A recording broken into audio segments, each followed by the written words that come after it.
years ago I saw an article that you wrote where you essentially warned the government that a crisis was coming. What was the logic of that? I think we were concerned about the growing numbers, the growing level of permanent immigration.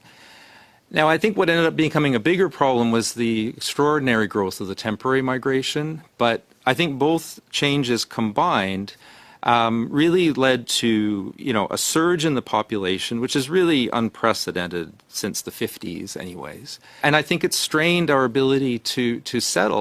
I'm sympathetic to my colleague here's challenges. It must be extremely difficult. So I think it's a mixture of levels, which I know is a different part of the study, but also selection. My colleague here mentioned completely correctly that, labor force growth is going to come from immigration. But it's not just the number of workers that matters, it also is earnings. Like if we're trying to fund social programs, it's not the number of people, it's how successful they are.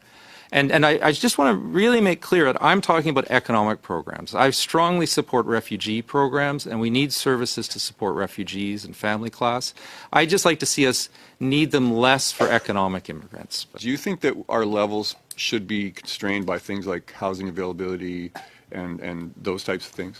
Yes, I think it should. But if we should be able to build housing and we should be able to build healthcare to match immigration, but we've struggled to do that, certainly in the last 20 years. One of the rules of thumb that we've come up with is to say, well, look at your pool of applicants and take the economic principal applicants you think 10 years from now are going to have earnings above average. That assumes that you can build homes if there's a large number of people. If you can't, I think you would trim back the level. Not drastically cut, but you'd have an adjustment factor. We have approximately 3 million temporary residents in our country right now.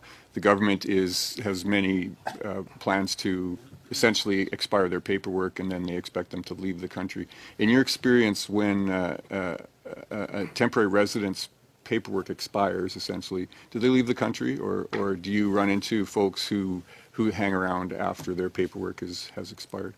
If they have a temporary resident permit, what ends up happening most of the time is that they tend to not leave. But when compelled, they do so. And most of the time they will go, try to fight, and then claim that they have a right to stay here.